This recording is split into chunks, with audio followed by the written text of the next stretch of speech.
시중은행 대출 문턱이 나날이 높아지고 있습니다. 은행권 주택담보대출 금리 상단이 연 7%에 육박하면서 부동산 대출 차주들의 이자 부담도 커지고 있습니다.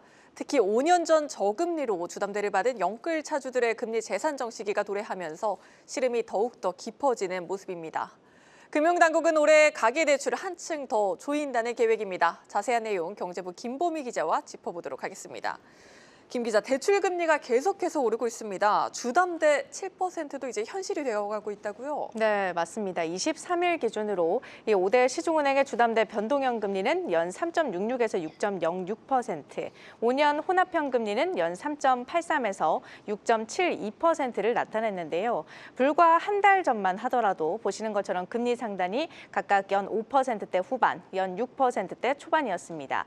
그만큼 금리가 빠르게 오르고 있는 건데요. 정부의 가계대출 규제가 강화되고 있는 가운데 은행채의 5년물 금리마저 오르면서 대출 문턱이 높아지고 있다는 분석이 나옵니다. 특히 은행채 5년물 금리는 한국은행의 기준금리 인하 기대감이 사라지면서 상승 압력을 받고 있는데요. 이번 주 목요일 금통위가 예정돼 있습니다만 시장에서는 적어도 올해 말까진 동결 기조가 이어질 것으로 내다보고 있습니다. 네, 이렇게 문턱이 높아지다 보니까 대출 받는 사람도 크게 줄었다고요? 네, 맞습니다. 오늘 한국은행에서 자료가 나왔는데 지난해 4분기 기준으로 차주 1인당 가계대출 신규 취급액은 3,443만 원으로 전분기 대비 408만 원 줄었습니다.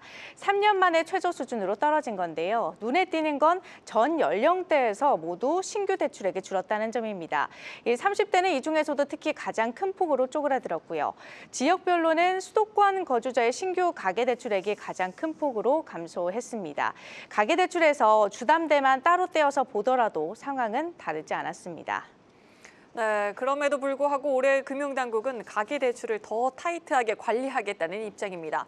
마침 오늘 금융당국이 회의도 열었다던데 회의에선 어떤 내용들이 오고 갔습니까? 네, 금융당국은 오늘 다주택자 대출 연장 관행을 개선하기 위한 3차 회의를 열고 논의를 이어갔습니다. 이재명 대통령이 규제 강화를 연이어 주문한 데 따른 조치인데요.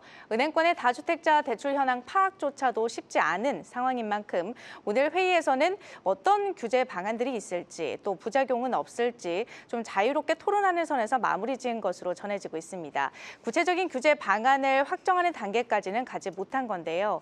이에 따라 올해 가계부채 관리 방안 발표는 당초 이달 말로 예정돼 있었지만 다음 달 이후로 연기될 것이란 관측에 무게가 실리고 있고요. 다주택자 대출 규제 논의가 추가가 되면서 올해 가계부채 관리 강도는 한층 더 높아질 것으로 전망됩니다. 네, 여러 추측들이 나오고 있는 상황입니다. 지금 상황으로 보면 올해 가계대출 관리 방안에 어떤 내용들이 유력하게 담길 것이라고 예상되고 있습니까? 일단 올해 은행권 가계대출 증가율 목표치를 1.8%보다 더 낮게 설정할 것으로 보입니다.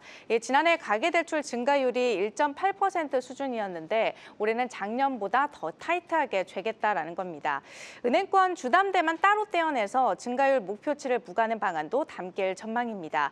이렇게 되면 은행들로서는 연말에 주담대 잔액이 일정 수준을 넘어가지 않도록 관리해야 하기 때문에 차주들로서는 대출받기가 한층 더 까다로워질 수 있습니다. 동시에 은행권 주담대 위험 가중치를 현행 20% 수준에서 25%로 높이는 안도 거론이 되고 있습니다.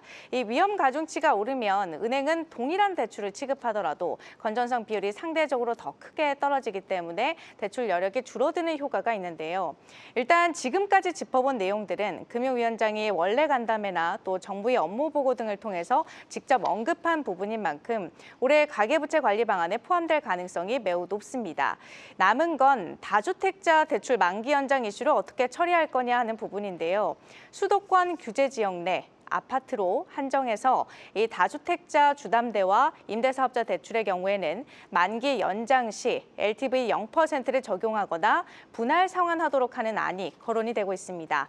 다만 여기서 LTV 0%는 부작용이 상당할 수 있다는 우려가 나오고 있는 만큼 단계적 분할 상환에 조금 더 무게가 실리고 있습니다. 네, 여기까지 듣겠습니다. 경제부 김보미 기자였습니다.